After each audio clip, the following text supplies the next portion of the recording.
Bonsoir à toutes et à tous, bienvenue à ce rendez-vous de l'actualité environnementale sur Green TV International.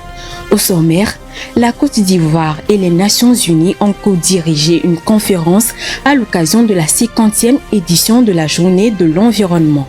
La pollution plastique était au cœur des discussions, les détails dans ce journal. L'autonomie en eau est une préoccupation pour les autorités de la ville du Cap en Afrique du Sud. Il prévoit retraiter les eaux polluées pour assurer un bien-être à la population. Et puis aux États-Unis, des vêtements contiennent des matières en pétrole brut. Cela a été révélé par une étude réalisée par Petroleum Evolution et Walkefed Research. C'était les titres. Place au développement.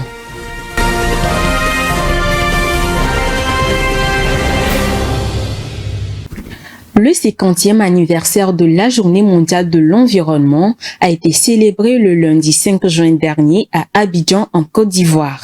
À l'occasion, les Nations Unies ont co-dirigé une conférence avec les autorités ivoiriennes. Il était question de trouver des solutions à la pollution plastique dans ce pays.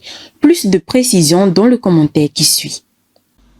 Les Nations Unies ont appelé lundi 5 juin dernier à faire plus pour mettre fin au désastre de la pollution plastique.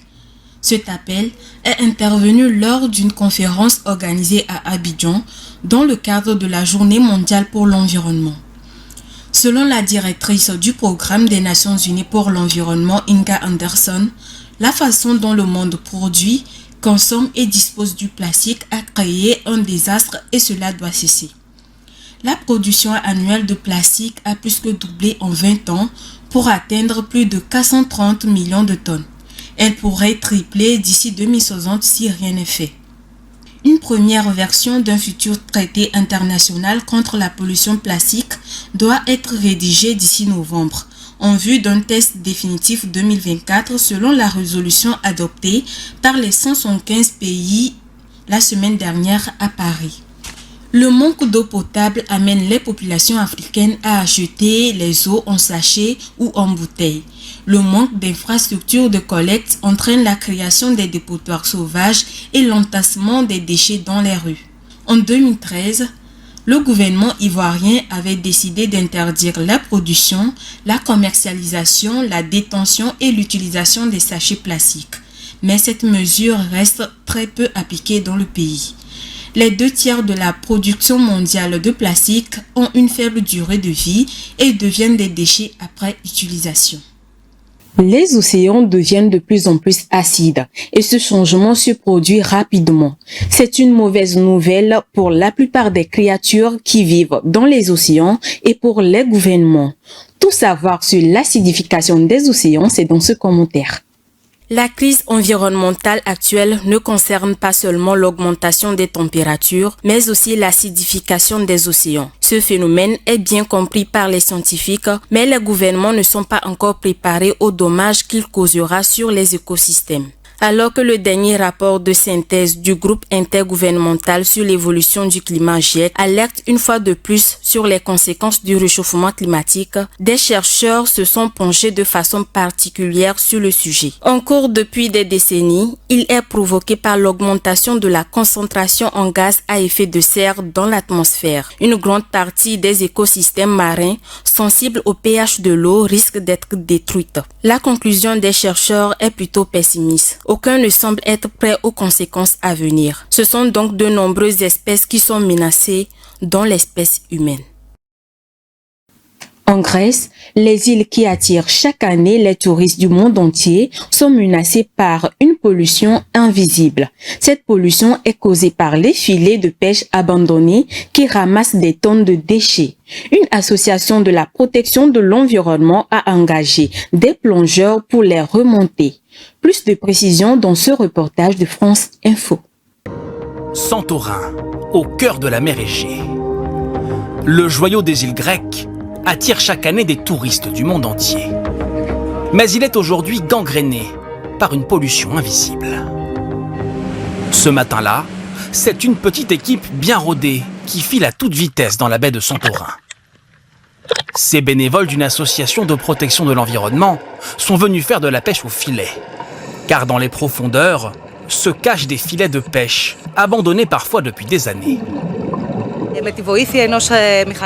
Avec l'aide d'un robot sous-marin, nous avons repéré un filet à 45 mètres de profondeur. Alors, on a engagé des plongeurs avec du matériel spécialisé pour le récupérer. Et puis, ils vont le ramener sur Terre pour qu'on puisse le recycler. Car ces filets fantômes, comme les appelle l'association, sont de véritables aimants à pollution.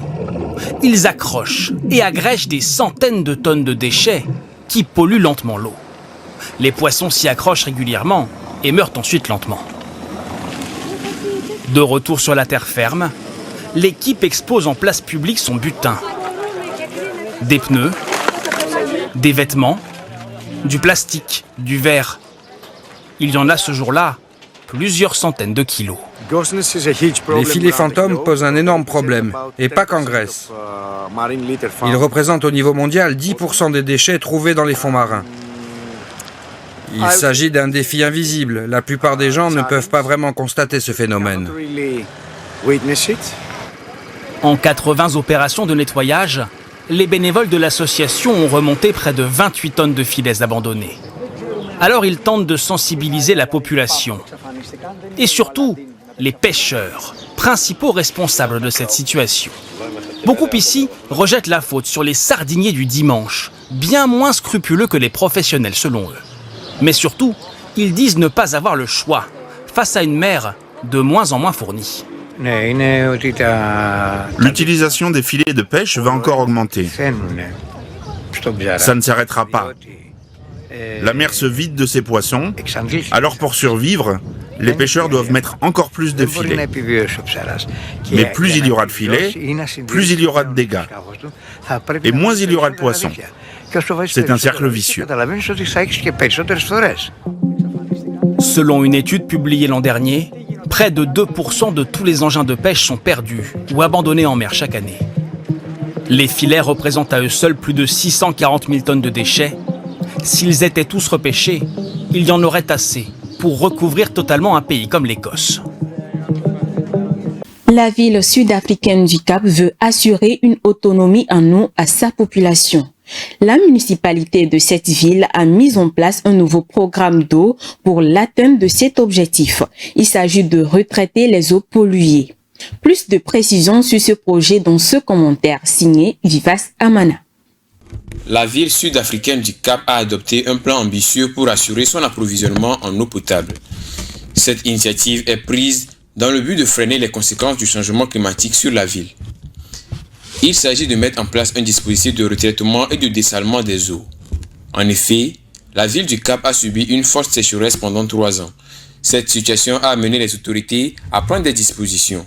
Ainsi, la municipalité a décidé de réduire la consommation en eau de 50% sans aucune coupure, une première dans le monde. D'ici 2024, la municipalité du Cap prévoit injecter plusieurs millions de dollars dans le nouveau programme d'eau. Pour une gestion durable de l'eau, il est également prévu la réinsertion des eaux polluées dans les nappes phréatiques, ce qui permettra un filtrage naturel. À terme, 300 000 m3 d'eau supplémentaires seront produites chaque jour jusqu'en 2030. Après la grande sécheresse qui a frappé cette ville, il est également prévu la réhabilitation de 850 bassins d'eau pour recueillir les eaux pluviales. Toutes ces actions permettront à la fin d'assurer un besoin en eau potable à près de 4 millions d'habitants. En France, la première ministre Elisabeth Borne a annoncé l'interdiction des chaudières à gaz d'ici 2026. Il s'agit notamment des chaudières à gaz polluantes. La décision a provoqué un mécontentement chez les professionnels car 11 millions de foyers seraient concernés. Les précisions dans ce reportage de France Info. Le chauffage au gaz appartiendra-t-il bientôt au passé ? C'est la volonté du gouvernement qui souhaite une interdiction de la vente de ces chaudières polluantes, si possible dès 2026. Une annonce qui ne laisse pas indifférent ce consommateur.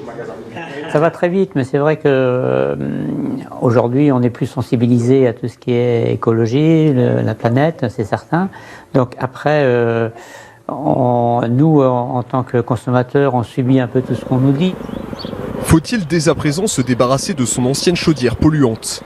La transition s'accélère, comme ici à Châtellerault dans la Vienne. Il va falloir que tu récupères le réseau là-bas. Ouais, j'ai vu au-dessus des tuyaux. C'est ça, ça va arriver à peu près là, rien. Ce matin, ces ouvriers équipent cette maison avec une chaudière à granulés. On est sur une énergie 100% renouvelable, avec du granulé de bois. Le granulé va être stocké après dans un silo qui va être juste derrière, qui va être alimenté par un camion. Et après, ce silo va alimenter cette chaudière pour pouvoir brûler ce granulé et chauffer l'eau des radiateurs de l'installation de la maison. En 2018, 85% des chaudières installées par cette entreprise fonctionnaient au gaz. Aujourd'hui, c'est seulement 1 sur 4. Mais le 100% renouvelable n'est pas encore pour demain, selon ce chauffagiste. Il y a des endroits où on ne pourra pas mettre autre chose que du gaz. Dans les petites maisons où on ne peut pas mettre de pompe à chaleur, où on ne peut pas installer une chaudière à granulés parce qu'on n'a pas assez de place. Voilà. Il faut aussi miser sur l'isolation, je pense, avant tout. Parce qu'avant de combler les déperditions qu'on pourra avoir dans un logement, il faut essayer de ne pas en avoir quasiment. Le secteur du bâtiment est responsable de 18% des émissions de gaz à effet de serre en France, en grande partie à cause du chauffage au gaz.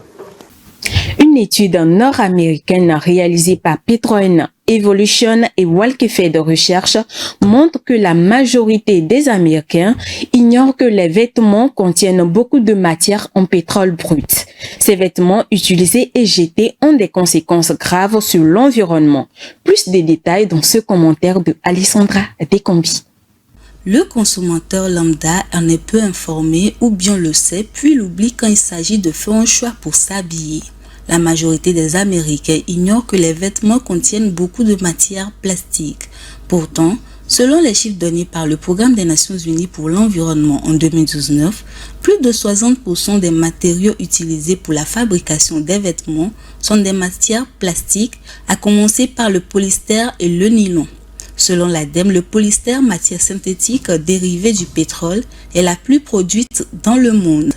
Quand on pense au continent de plastique qui flotte dans l'océan, on doit se souvenir que les matières synthétiques comme le polyester libèrent des microparticules de plastique à chaque lavage qui finissent par milliers de tonnes dans ces mêmes océans. Fabriquer des vêtements ou accessoires en polyester à partir du polyester recyclé, ce qui se fait mais en très petite quantité. Pas à long terme, pensent les défenseurs de l'environnement, car au départ, il y a encore production de plastique. La couche d'ozone possède une forte concentration d'un gaz qui agit comme un filtre de protection face au rayonnement ultraviolet venant du soleil. Elle se détruit par certaines des activités humaines et par le développement de la technologie. L'avis de la population sur la couche d'ozone et comment la protéger, les propos sont recueillis par Alessandra Descombi. La couche d'ozone, c'est ça qui nous protège pour que le soleil ne nous brûle pas sur la terre. Pour protéger la couche d'ozone, nous devons éviter les feux de brousse, et planter les arbres, le déboisement. C'est ce qui permet que le soleil ne nous frappe pas trop, qui ne nous détruit pas. Pour éviter les feux de brousse qui pourraient détruire les fumées, les gaz, les trucs qui pourraient transpercer, quoi. C'est la couche qui nous protège contre la radiation, le soleil et tout. On doit arrêter de faire la fumée partout. Par exemple, brûler les choses partout comme ça. La fumée là, ça dégrade la couche d'ozone. Par exemple, les entreprises aussi qui font beaucoup de fumée. Ça aussi, ça dégrade la couche d'ozone. C'est une couche qui nous protège contre le rayon solaire. Pour protéger la couche d'ozone, il faut arrêter d'utiliser les motos à gaz, les motos à carburant, et utiliser beaucoup les nouveaux moteurs qui sortent, c'est-à-dire les moteurs électriques. C'est la couche qui nous protège contre le soleil. Bon, déjà, ne pas jeter les ordures n'importe où, entretenir l'environnement et les gaz à effet de serre. Je pense qu'il faudrait trouver une solution à ça pour que ça ne puisse pas trop détruire la couche. Ainsi s'achève ce journal. Merci pour votre attention. Bonne suite de nos programmes sur Green TV International.